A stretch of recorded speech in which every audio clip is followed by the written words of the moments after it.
Hello and welcome to a new episode of World Today, where we're going to discuss with our guest today, Dr. Nader Moustafa, Member of Parliament, the latest headlines and news. And we're going to start first. I want to welcome Dr. Nader Moustafa. Thank you.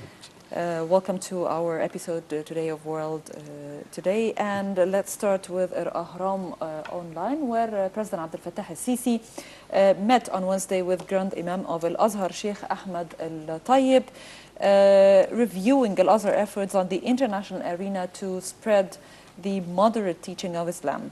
Meanwhile, President Sisi also met with the Minister of Trade and Industry, Tariq Kabir, reviewing the latest developments in three clusters of small and medium-sized enterprises in Port Said, Badr and El Sadat cities. Dr. Nader, how do you evaluate Al-Azhar role in modifying Islam, the image of Islam? Frankly speaking, Al-Azhar is a great institution. We all, as Egyptians, are proud by having that great institution in our country. On the same time, Al-Azhar have very big duty. Many times President Fattah al-Sisi spoke about renewing the religious thought, and I'm sure that giving the awareness needed is a very critical at that time. I'm sure that President is giving this much importance.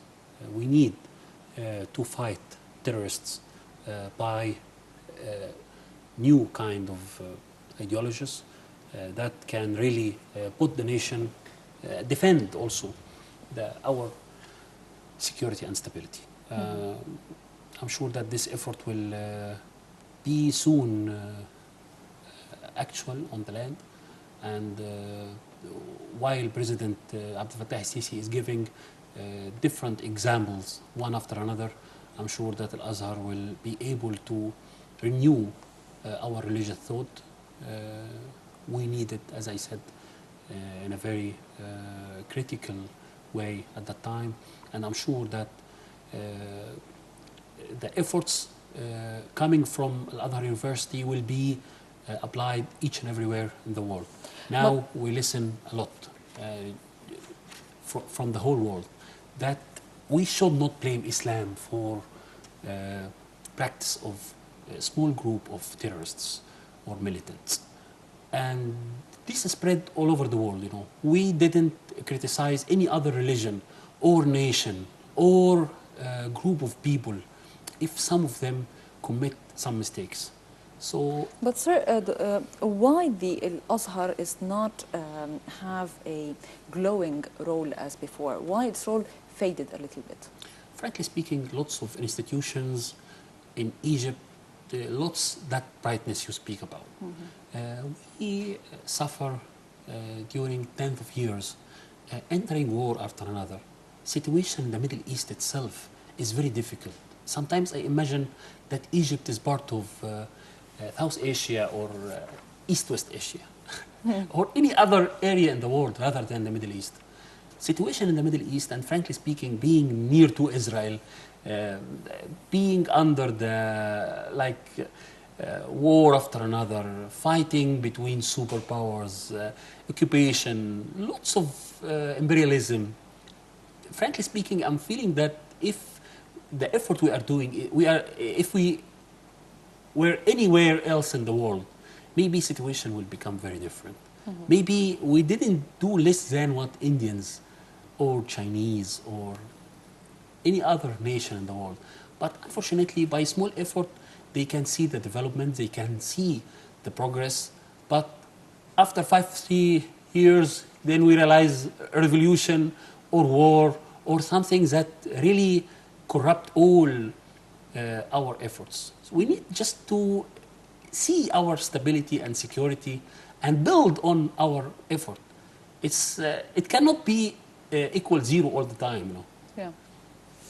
Well, moving to daily news of Egypt, where Foreign Minister Sameh Shoukry flew to the United States in a visit that will last for several days. During the visit, Shoukry is to meet with the U.S. Secretary of State John Kerry a number of congressmen and several government officials to discuss ways of enhancing bilateral relations, among other issues. According to a statement issued by the Foreign Ministry spokesperson Ahmed Abu Zaid, he said that the visit targets enhancing bilateral relations between Egypt and the United States and will also discuss Egypt's vision regarding many crises in the Middle East region and how to settle them. Why, on regular basis, we find that there is a visit by our officials to the United States? What's the importance of these visits? Frankly, I'm feeling that these visits is showing the stability on the relations on some level. We are keeping in touch. Having this kind of negotiations, argument, showing our view toward lots of different issues, regional and international, and definitely show our situation, our views to the American side. And lots of visits were there in the last few months. But this visit, I'm sure that it has lots of image after the election, after the American election, and I just need to speak about the way that Mr. Trump spoke about the Egyptian leadership, about the way President Fattah al-Sisi is fighting terrorism, the way he said that he is convinced by that. He is ready to put hand in hand with the Egyptian leader in order to fight terrorism. He is thinking that our way to fight terrorism is the best, and that the situation on the relation between America and Egypt will be different. But also Trump has other controversial views Definitely, regarding Islam and Muslims and definitely, I'm not saying racial opinions. I'm not saying that. I'm not saying that whatever he said is not there. We are watching this. We are careful about this. But on the same time, we need to find, on the beginning, equal basis to stand and to have common ideas and issues to start new era. Okay, moving to Egypt Independent, where 2/3 of the MP approved a new 89 article law aimed at regulating the operations of the NGOs in the country. The law, drafted by Parliament's Social Solidarity Committee, will give the existing NGOs 1 year to adjust their legal conditions instead of 6 months as it was proposed in the earlier draft last week. The law, which was reviewed in legal and constitutional terms by the State Council, also stipulates that the President will be exclusively empowered with naming the Secretary General of the National Foreign NGOs Regulation apparatus, would regulate the operations of foreign NGOs in Egypt and monitoring all the sources of foreign funding. Dr. Nader, I want to know that this law is officially approved by the Parliament, or yes, there will be more discussions regarding this? No, this is finished. So it's going to be executed directly? Yeah, according to the yesterday's session, we finalize all kind of all the points in this law, and I'm sure that now we are having new law for the civil organizations, and we are waiting only for the President approval. To approve it. But there have been lots of criticism regarding this new law. So can you tell us more about the advantages and the disadvantages of this new law? This kind of criticizing was there when we did the civil service law, when we try to improve the income of the nation in another law. I don't know why whenever we are in front of a new law to solve lots of problems and to improve the Egyptian legal system, we are having all these kind of criticism. For example, this law, we are having a big problem for the foreign kind of foreign funding. Funding. Yeah. For that, we need to make sure that this funding is going on the right direction. This is everywhere in the world. Each and every country of the world should make sure that this foreign fund will not be part of any activity against the national security, any activity harm the stability. This is one of the basics. If the current law is not solving this problem, so we need to sit together and try to find a way or another to solve this. Frankly speaking, the issue is not harming any NGO working in the ordinary kind of services for the ordinary Egyptian man. Whatever they are doing, there will no any kind of prohibition or ban on their work. These organizations will be free, will have lots of facilities, even for the, we did small changes in yesterday's session, like for example, if you are opening an NGO, then nobody will deal with you economically, for example, your water or electricity bill or any kind of taxes. You will be treated as ordinary household. Nobody will treat you as investing kind of institution or even trading institution. You will be, lots of facilities are there, even for the not only taxes, but also any kind of government base. You will be away from this. So lots of facilities are there, but these facilities for those who are working for the sake of the Egyptian people at any kind of, at any level, at any field.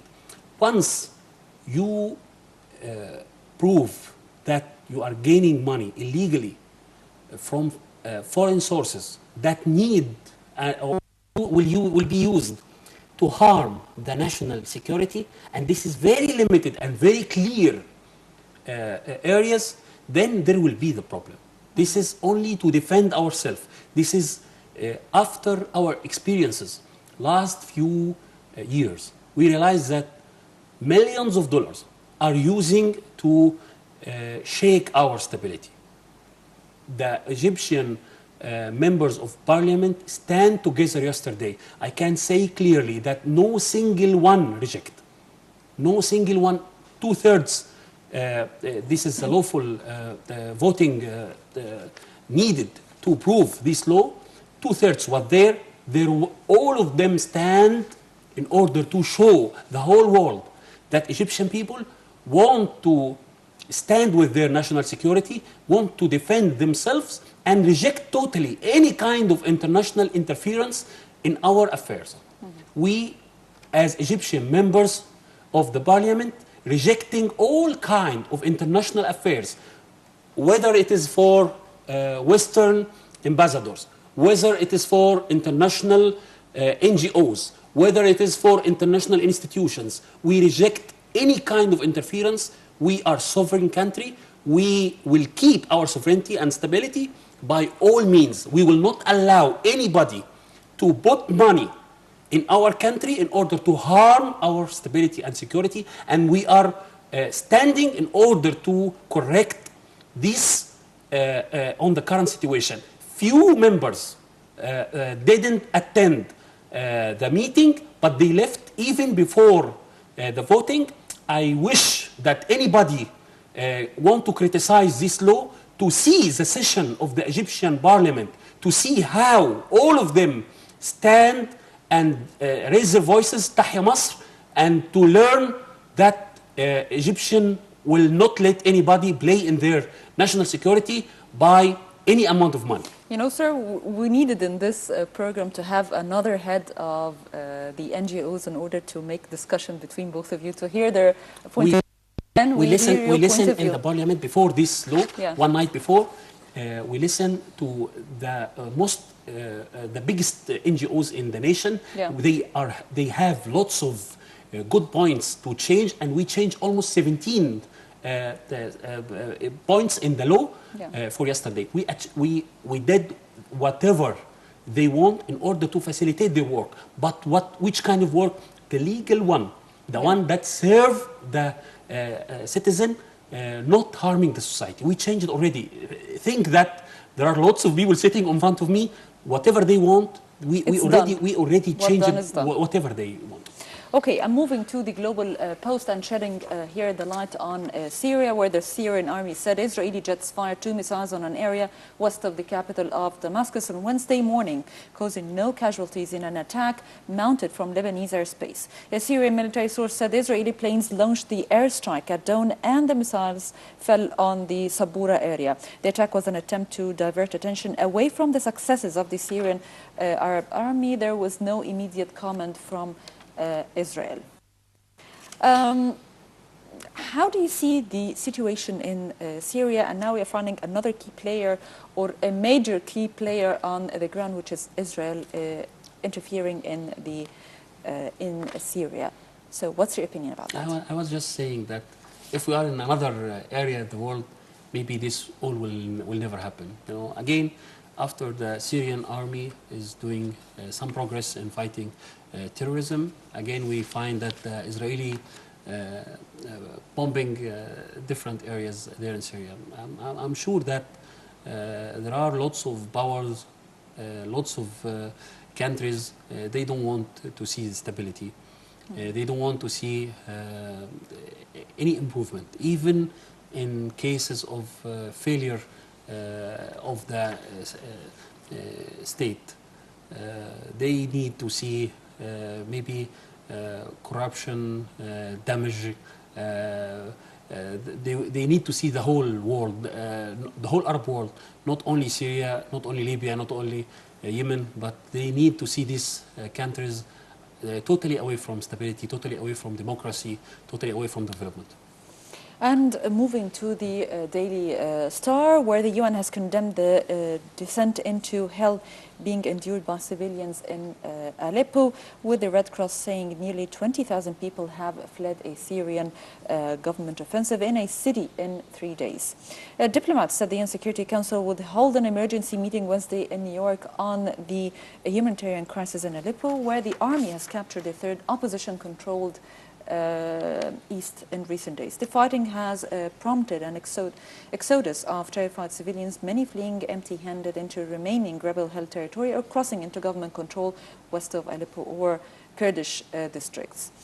The situation of the refugees now is escalating on a daily basis. We have thousands are fleeing the Syrian cities almost, of course, on a daily basis, and the Syrian people, of course, are enduring a horrible situation now in Syria. So how do you expect, or what do you expect the coming step in Syria? What will happen from your own point of view? Frankly speaking, I was expecting that the situation in Aleppo will never reach this point.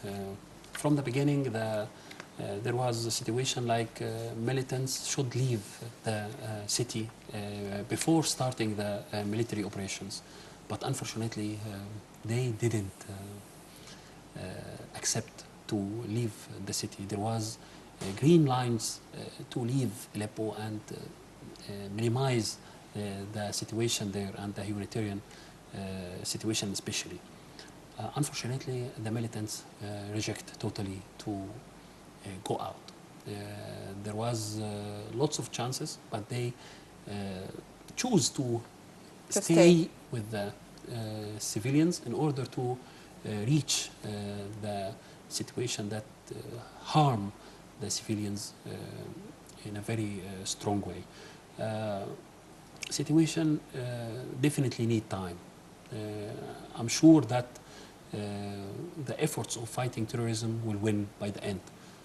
But when this happens, this is a question that we should wait for different news. We should wait for different tactics, and we should wait for the political kind of intervention in order to solve this problem with less casualty. And moving to the Guardian, where the United Nations said there was indication that poorer families in Mosul are struggling to feed themselves as food prices increase following the US-backed offensive on Daesh group held city in northern Iraq. Iraqi government and Kurdish forces surround the city from the north, east and south, while Popular Mobilization Forces and coalition of Iranian-backed Shia groups are trying to close in from the west. Last week, the Popular Mobilization Forces cut off the supply route to Mosul from Daesh-held territory in Syria.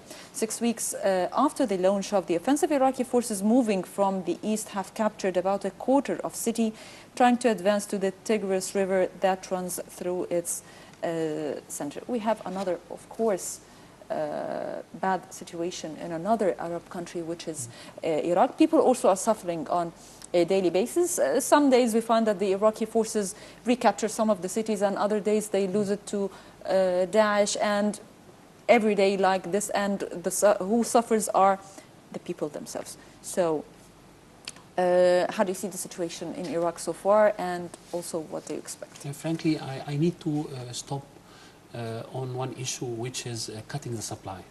It's very important, it's very critical. All these groups, once you cut their supply by money or weapons, you are almost winning half of your war with them. Cutting supply is... but they are supplied from outside. Unfortunately. See how much the militants got from either its financial supply or weaponry. They are very well equipped, yes, and they are have lots of money, yes, unfortunately. Yes. See who is giving continuously this kind of supply. The moment you cut these lines, I'm sure you will not by stopping them. And the most important fight today is not the military war against them, but the economic fight to cut their supply, either it's from sea or from its land.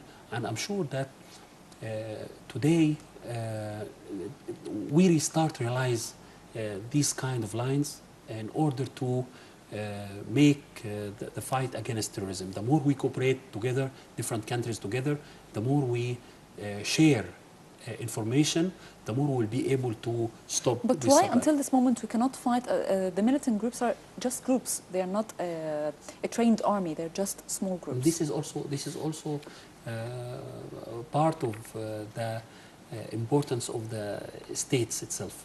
Once you are having a strong army, and this is a lesson that we should take care of, and this is a lesson that explained to us why a channel like Al Jazeera is keening to make negative propaganda about our army. Now I'm sure that no Egyptian is watching, and I myself didn't see the movie, but I read about it. I realize how the Egyptian people and condemn this kind of bad propaganda against our country, our stability, our security, our army. I'm sure, of course, that those who need to fight us and those who need to return us back, they are the one who making this kind of movies. I'm sure that they will make a movie low quality, full of hatred, but they will never reach the hearts of the Egyptian people. Well, Dr. Nader Moustafa, Member of Parliament, thank you very much for joining us today, and welcome to World Today. And by this we come to the end of our episode. I'm Dina Mamdouh. Million thanks for watching.